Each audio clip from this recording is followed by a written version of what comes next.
future is now.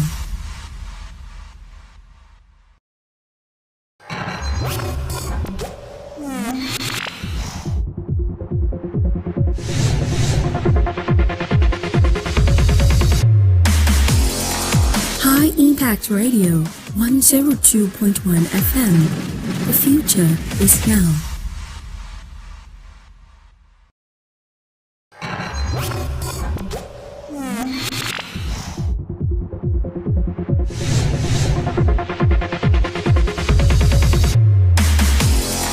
High Impact Radio 102.1 FM.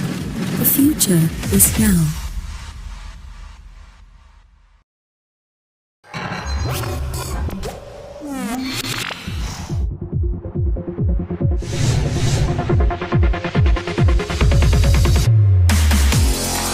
High Impact Radio 102.1 FM. The future is now.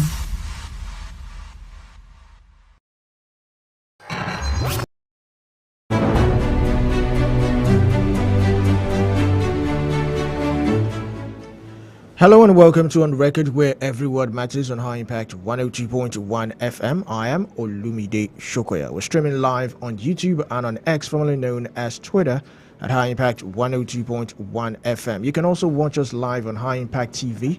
That's on Iconsat 42 degree east. And on the program, we discuss actions and inactions of government, ministries, departments, and agencies, as well as business and health affairs that shape our worldview. The program also encapsulates personalities and institutions that make decisions that affect the lives of the people one way or the other. And then we also avail you, our listener, the opportunity of calling into the program and ask questions from our guest on the topic of discussion for the day. Once again, welcome to On Record, where every word matters.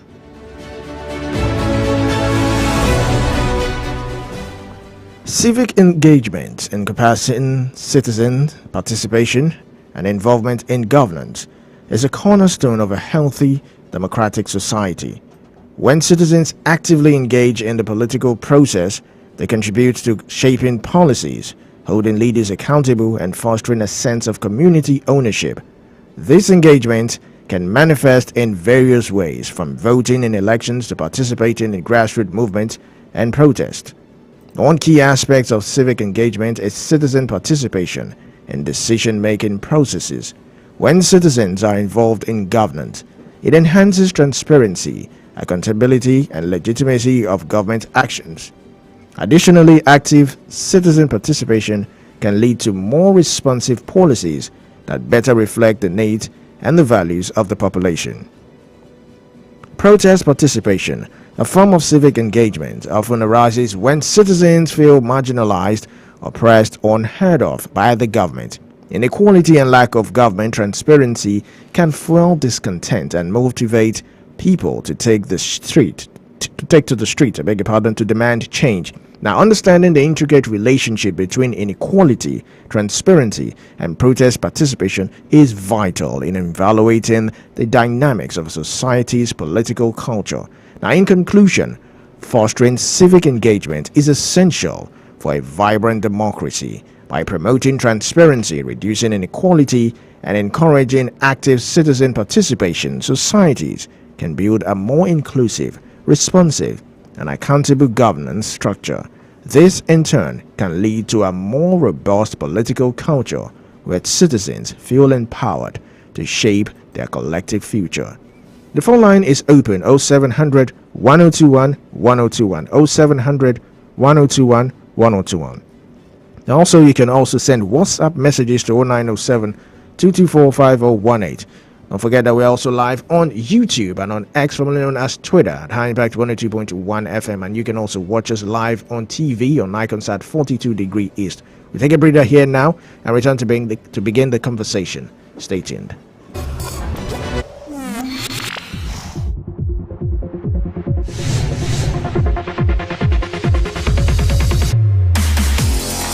High Impact Radio 102.1 FM. The future is now. Do you know bad production can kill a great content idea? Do you want to have a photo shoot, audio production, or do you need a professional voiceover artist? Do you simply want unmatched cinematography, video production, or just event coverage, such as weddings, birthdays, or burials? Or do you need a space for meetings or conferences?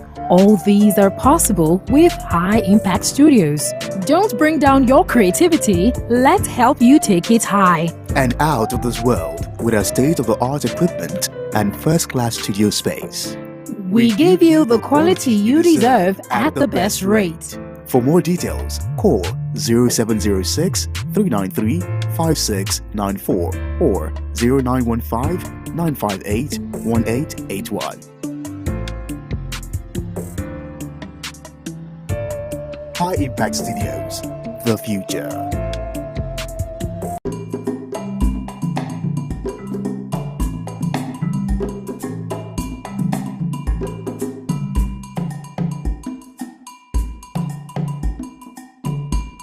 Tease your taste buds from a world of delectable choices. High Impact Planet. Fun just got real.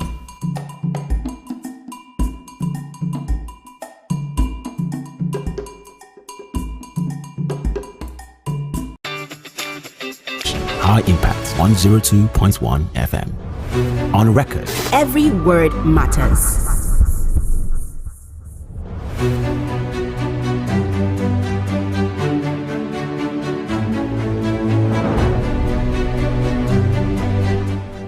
Welcome back to On Record, where every word matters on High Impact 102.1 FM. The phone lines are open 0700 1021 1021 0700 1021 1021. You can also send WhatsApp messages to 0907 224 5018. We're streaming live on YouTube and on X, formerly known as Twitter, at High Impact 102.1 FM. You can also watch us live on TV on Iconsat 42 degree East. We'll be talking about civic engagement, citizen participation, and engagement in governance. And joining us via telephone is Steve Aya. He is a journalist with This Day newspaper. Good morning and welcome to the program.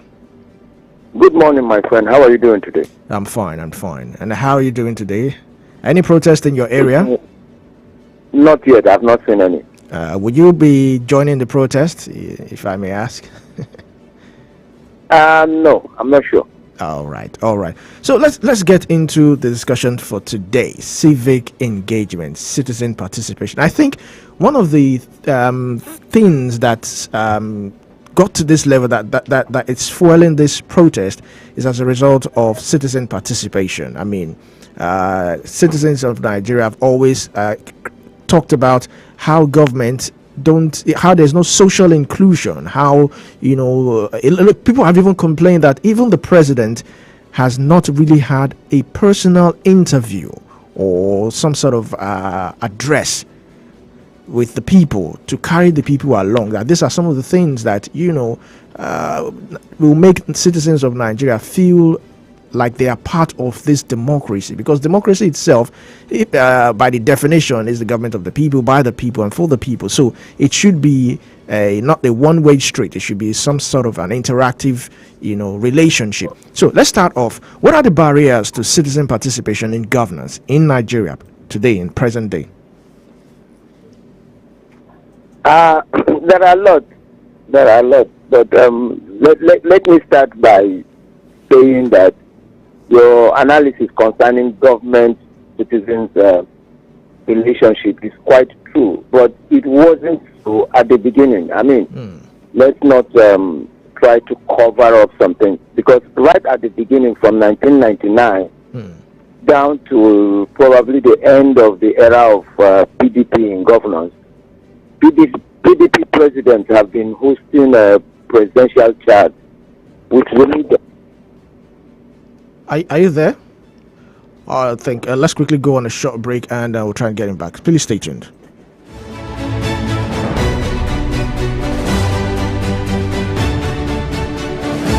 On record. Every word matters. Welcome to the high side of life.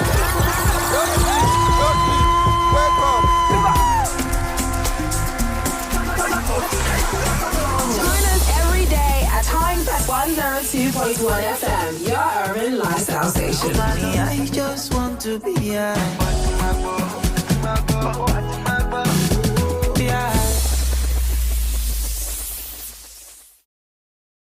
Do you know bad production can kill a great content idea? Do you want to have a photo shoot, audio production, or do you need a professional voiceover artist?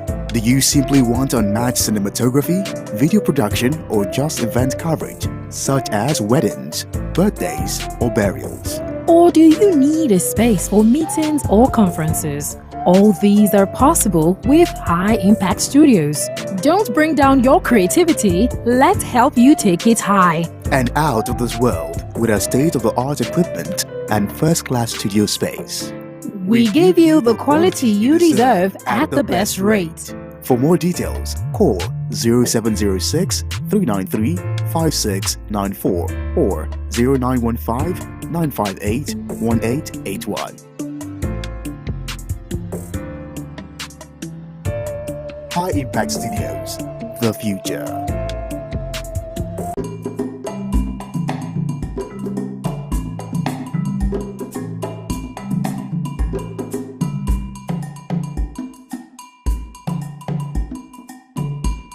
Tease your taste buds from a world of delectable choices. High Impact Planet. Fun just got real.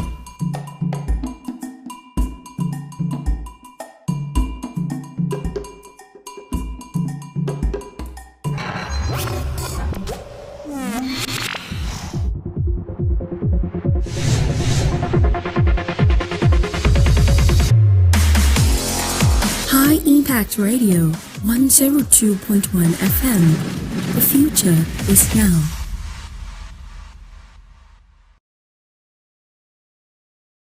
We're discussing citizen participation and engagement in governance, and joining us is Steve Iyer. Steve Iyer, you were taking us through from the era of I think 1999. You're talking about the past PDP presidents. Yes, let's pick it up from there. Like I said, the past PDP presidents up to 2015 were having presidential sessions or dialogue with the media, and therefore Nigerians were getting to know exactly what is in the heart of the people leading them. It may not be as in-depth as many Nigerians would have loved it. And so I think that many Nigerians thought at that moment that it's just like a political brainwashing sessions, and they don't really like it because the questions were prepared and they were seen, so the president were actually told of what to say and what not to say and all those things like that. So Nigerians never took that serious. But right from 2015, Buhari spent 8 years in power, and he never spoke to any local media station. He never did. Why was that, if I may ask? Well, for reasons best known to him and his government. They never did. Even if he has a government policy that he needed to speak out, it will be maybe from wherever he is outside the country that he will talk to foreign journalists. If I cast your mind back a little bit, there was a controversy about him saying that Nigerian youth are lazy. Yes. That was not something he said in the local press. That was something he said in the international press. So when the local press picked it up, even though they try as much as possible to push that narrative back, it wasn't the local media that started it. So you cannot really blame the local media for that. That is the same thing that is continuing up to right now. Thank God this is not even a destiny. It's the same ruling party that has been ruling from 2015 till now.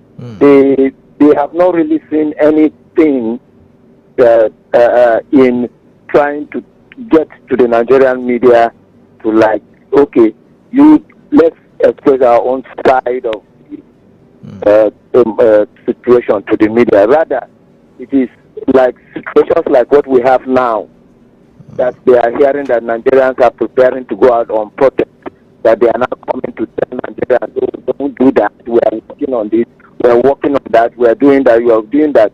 But actually, in a democracy, it's not done that way. You have to have time to explain things and situations to the people so that the people will follow you along. But what we have right now are a set of politicians who think because they've been able to find themselves to the position of power, they know everything, so they can take any decisions that they like and force it down the throat of the people. All right, if I may ask now, what is your own ideal system in a society whereby citizen participation is guaranteed in governance? What's your idea of a perfect society where citizen participation is encouraged in governance? Well, if you want to get an ideal situation where the citizens are carried along, then you have to start with having a proper election. Not having lopsided elections. You have to start with having a proper election. And elections whereby citizens are publicly cajoled or maligned just because they have different ideas. It's not the right situation. A situation whereby electoral officers, just because they have an idea or their pocket has been greased by whoever it is, seem to say that, look, anybody coming into this polling station to vote must vote this way. So, if not this way, then you can't vote. All those kind of situations has to stop. Intimidation has to stop. Citizens must be allowed to vote whoever they want, whatever situation. At least there should be a government that has a listening ear to address the concerns of a lot of Nigerians as much as possible. It's not, we're doing this for you. You can't do it for me now. Okay, if you are doing it for me, go to the pregnant and then go to the labor room and give birth to my child. Still on this election, sorry to cut you short, still on this election, do you think with the new local government autonomy, do you think that local government elections will be conducted free and fair, that there will be social inclusion, citizen participation in governance through this new local government autonomy? That is supposed to be the target. Again, underline the word. That is supposed to be the target.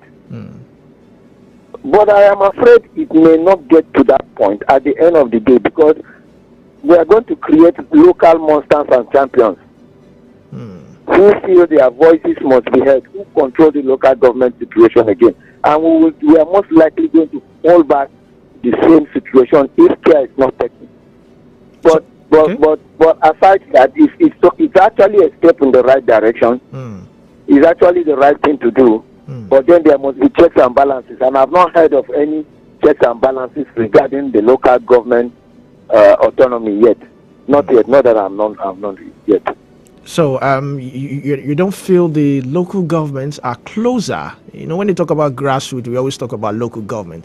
You don't feel the local government are closer to the grassroots? You don't feel the people can get a grasp of their local chairmen and councillors and all that they might also become an uncontrolled mechanism? I'll give you an example.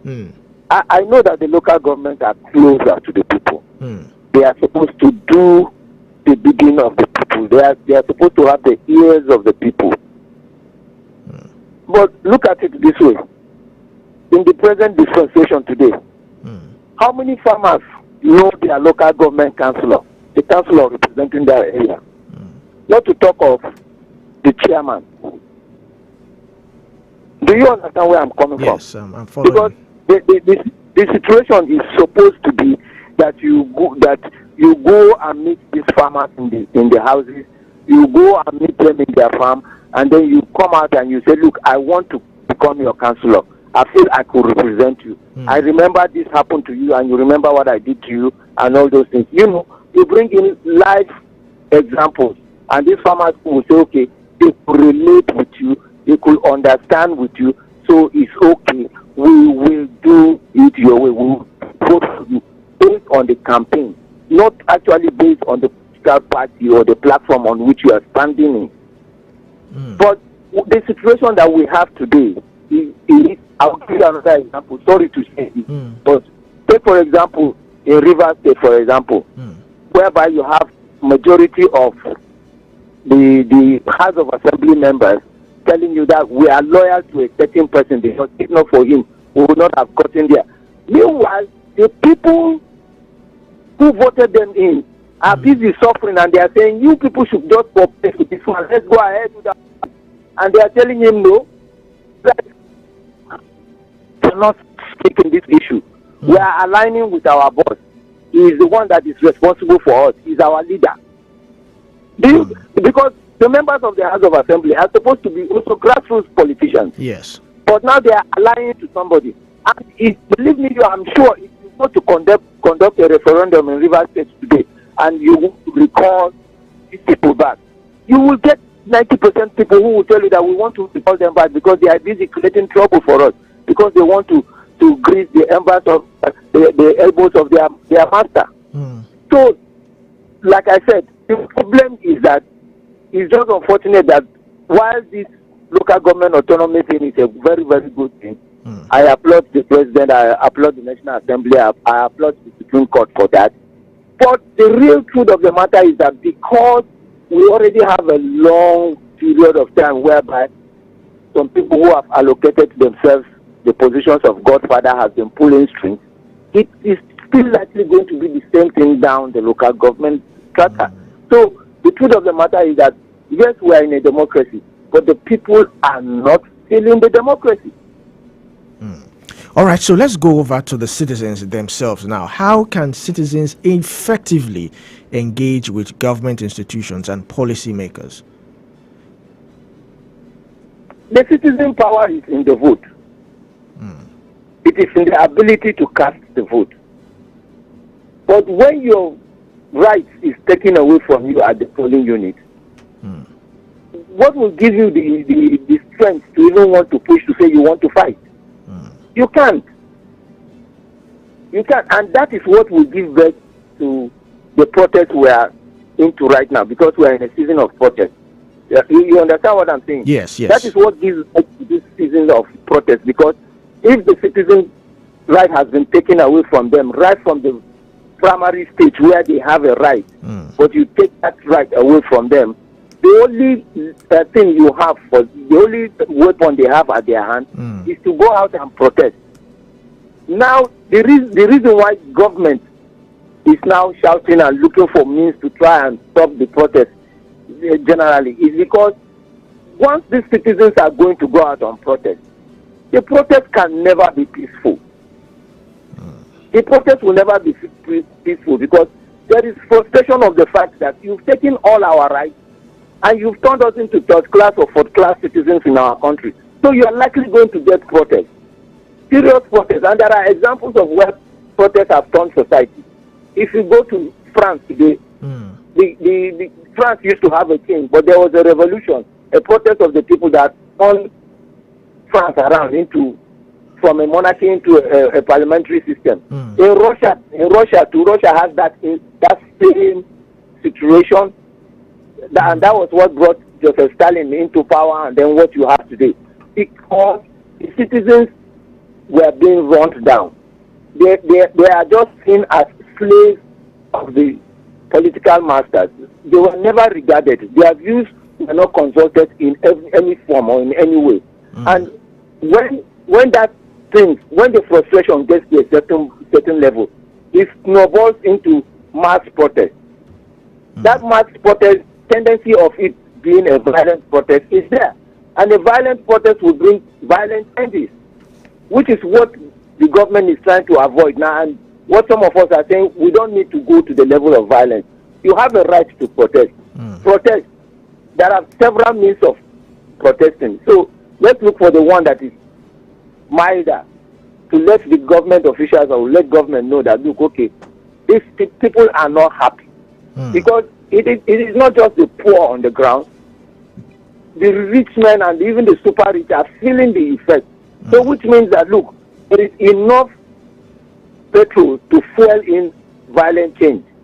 Because I'm sure, even though nobody has come out to say it, but I can tell you that there are some money bags that will not mind spending money and making sure that this thing takes place. All right. Just before we go on a short break, I like us to also focus on the legislature because, people don't understand the power that they have. You mentioned something about recalling. Citizens also have that power to recall their legislators, but it seems as if there's this sort of distant, or should I like a discommunication between the people and the legislators. How can we bridge this gap? Bridging this gap is a very simple, easy thing to do. But I don't know if whether any of these legislators, both from the State House of Assembly and the Federal House of Assembly, whether they even do that at all. You are not supposed to stay in Abuja 100%. You're supposed to. That's why the National Assembly has long breaks. You're supposed to, during your long break, come back home, mingle with your people, talk to them, get a feeling of what they think they needed done and what they have not done. And the Constitution is even gracious to make the work of the senators and the House of Representatives easier by allocating money for them to carry out constituency projects. Projects, yes. Where projects where you think where the government couldn't meet up, and then you go. Probably, let's say you go to you are a senator representing 3 local governments or 4 local governments under you, and you go to the local government and you discover that the state government and the local government have been able to do roads and all those things, and then what they needed is probably there is a lack in terms of let's say toilet facilities, at least regular toilet facilities, and people are defecating everywhere in the society.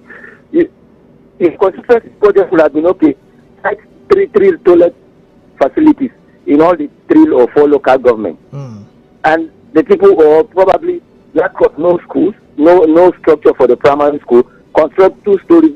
Two classes for several things. Sink well, not even borehole. You don't need to do borehole. You can sink the well. Just to touch the lives of these people, let them know that somebody is representing them somewhere. Somebody is doing something for them. Somebody is trying to assist them. But none of the senators or members of the House of Representatives do that. This long vacation that they have, you not even see them. They are not even in the country. Most of them have gone on summer vacation abroad. Then they will wait until when it's almost time for another election to take place. Then you see them gathering the people together, distributing 25,000, 30,000, 50,000, or sewing machines, a few sewing machines, some generators, some vehicles, some motorcycle like that. And all this in the system they say is poverty alleviation. Whose poverty are you alleviating? And then they just use that as campaign, and that's the end of the day. Because they have already worked their way out on how they will most especially rig the election at the end of the day. So they are supposed to be the contact of the government with the people, but they are failing in their activities. And because they are being supported, the principal at the top understands that and they are supporting them, there is nothing the people can do.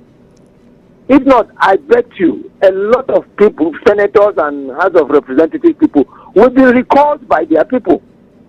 But even the aspect of telling the people that, look, you have the power to recall me back if I'm doing wrong, it's not really there. The political parties that fix them there, the leaders of the political parties are not looking at that. So long as the senator is oiling the pants of the local chairman and all those things like that, you discover that they won't even bother to look that particular way. They will say the man is doing well. Whereas we don't know that the man is doing well.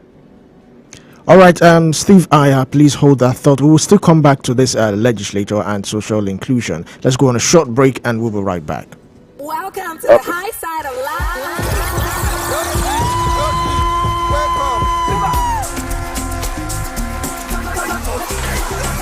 Join us every day at High Impact 102.1 FM, your urban lifestyle station. I just want to be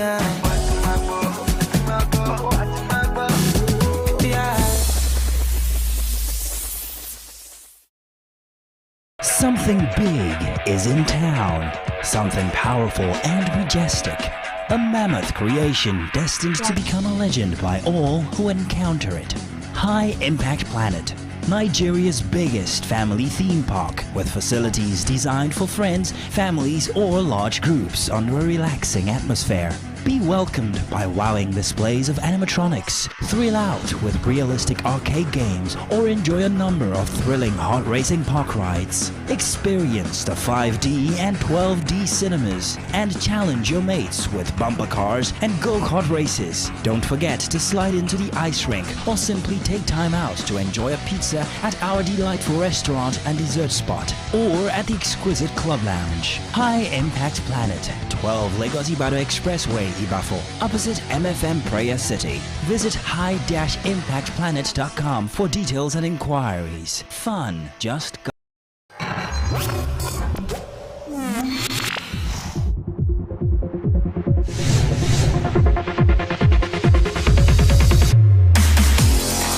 High Impact Radio 102.1 FM. The future is now.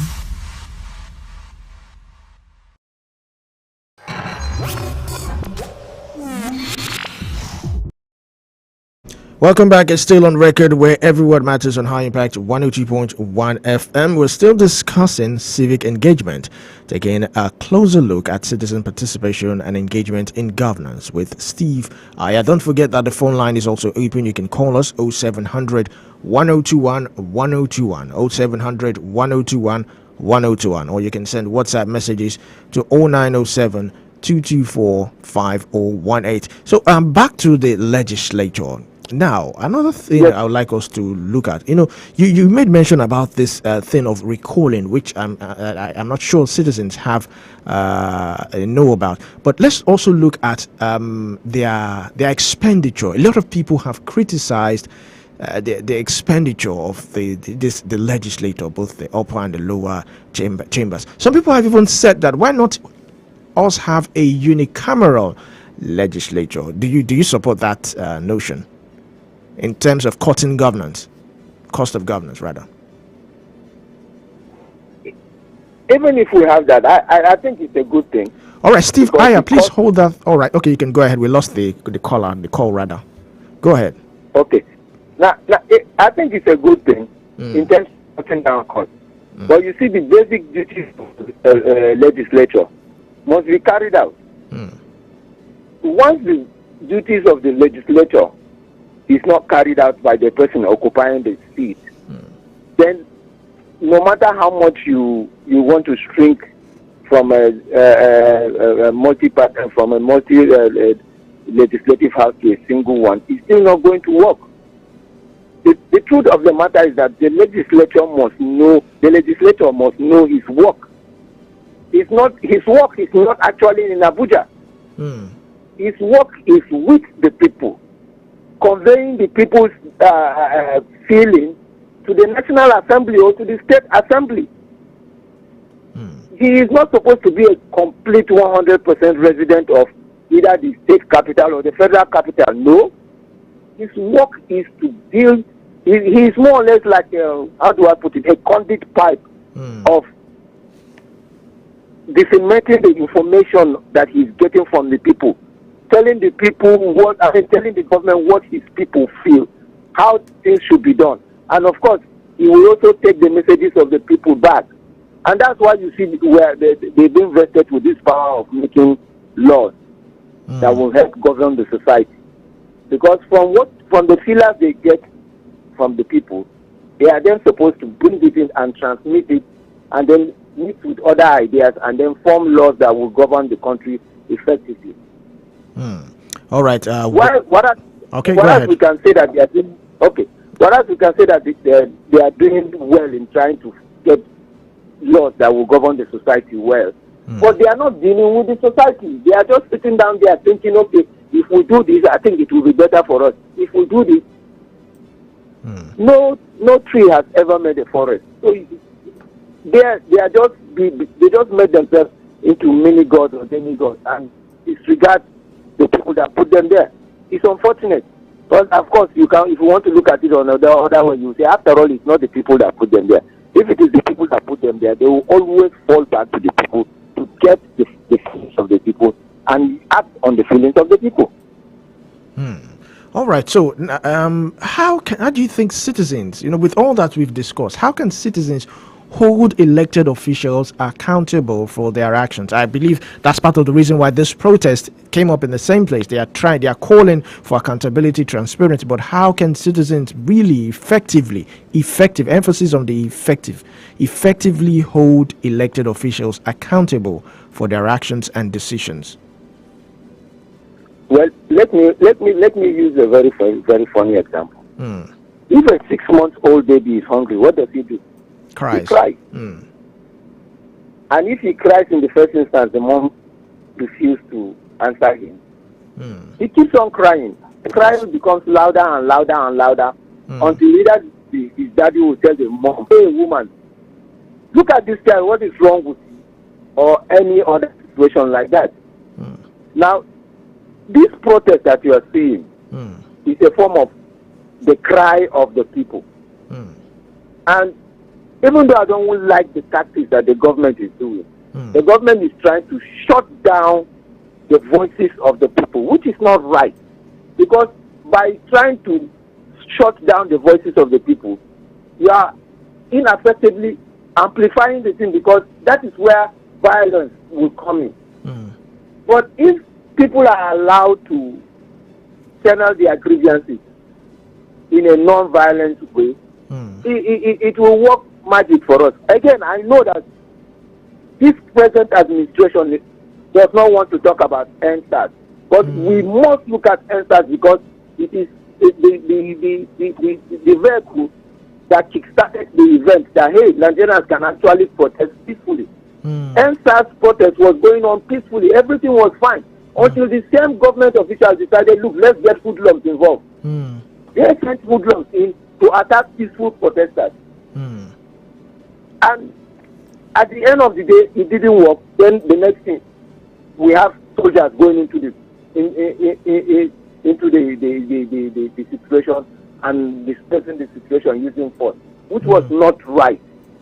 The logical thing to do is, when people get to this position and they are protesting or there is a strike action, you listen to the people, you try to take action that will pacify the people, and then you also do what you believe is the right thing to do. At that point, you will be able to get the people. But government officials are formal. Nigerian government officials are always up at throwing stones against the people protesting. Meanwhile, you yourself, you don't have an idea of how to stop the situation. Look at the present situation that we're having with the petroleum sector right now. The government thought that removing subsidy outrightly will solve the problem, and some of us were crying, no. Sort out the internal distribution of the fuel situation in the country. Then you can lift up the subsidy. By that point, the country will have been saturated with enough fuel. So any person that feels he wants to go and import fuel again, he will be asking himself, how much do I need to import? Because this person and this person and this person and this person and this person are pumping fuel into the market. They didn't do that. Here we have right now, the whole situation is turning back and they are running pillars for trying to look for a solution. Oh, this and that and that. Whereas here we will sit at the table. That was the first thing you need to do.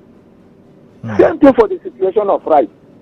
That was the thing they needed to do first, but they decided to go the other way around and get citizens into serious trouble with the economy. That's the situation. If you want to carry your people along, then you must listen to your people. If you don't listen to your people and you think that you are doing the right thing and you are doing it for the people, when the people get tired of you not listening to them, the people will also be forced to react. And their reaction, it is only God that will help you. It could be positive, it could be negative. All right. So as we rounding up, let's look at another angle. What role can the media play in enhancing civic engagement? Both the media, both social media, what role can they play, in promoting, enhancing civic engagement and participation? To tell you the truth, the media generally is being politicized or has been politicized. You have the pro-government media sections, and then you have the other media sections who are seen as being opposition to the government's activities and plans. And such kind of conflict will always be in existence over the years and over a given period of time to come. It's a matter of interest, and it depends on where your interest lies. But at the end of the day, what is being sacrificed on this particular altar of economic hardship is the interest of the masses in the street. Where does the interest of the masses lie? Some media units have tried to see whether they could balance the situation, but they are not balancing it well enough. And I think that's what the media needs to do. The media needs to balance its reportage with sensible discussion and looking out for correct, how do I put it? Looking out for correct ideas that are sensible, that can be implemented by the government. The government needs not to guard the media. The media can settle itself with their own words.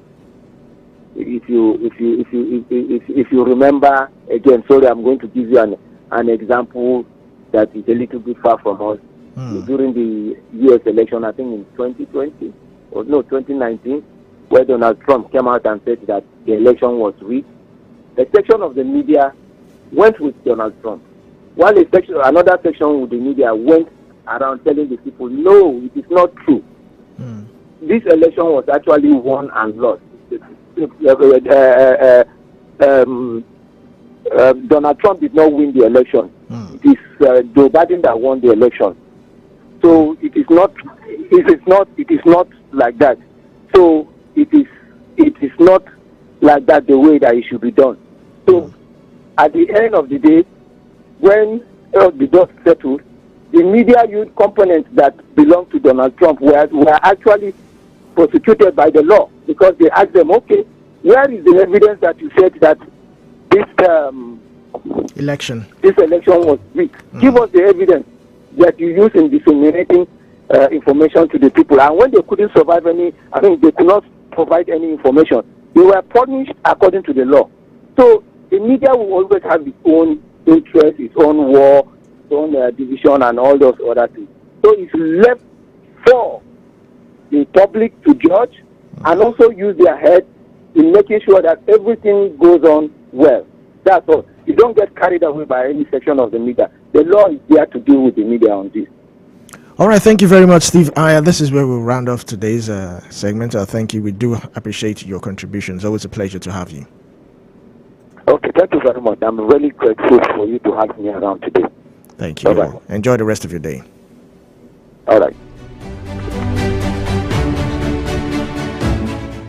This is where we round off today's program on record, where every word matters. We have been discussing civic engagement, closely looking at citizen participation and engagement in governance with Steve Aya. He is a journalist with This Day newspaper. Many thanks for everyone who took part. Those who tried to call, we apologize for the network failure. But join us again. Let's do this again tomorrow, by 9 a.m. on High Impact 102.1 FM. Keep listening to High Impact 102.1 FM. Keep watching High Impact TV on Nikonsat 42 degree east. I am Olubide Shokoya. Enjoy the rest of your day.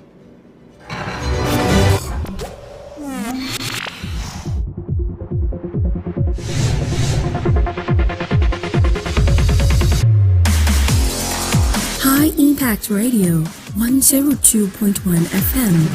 The future is now. Do you know bad production can kill a great content idea? Do you want to have a photo shoot, audio production, or do you need a professional voiceover artist? Do you simply want unmatched cinematography, video production, or just event coverage, such as weddings, birthdays, or burials? Or do you need a space for meetings or conferences? All these are possible with High Impact Studios. Don't bring down your creativity, let's help you take it high. And out of this world with our state-of-the-art equipment and first-class studio space. We give you the quality you deserve at the best rate. For more details, call 0706 393 5694 or 0915 958 1881. High Impact Studios, the future.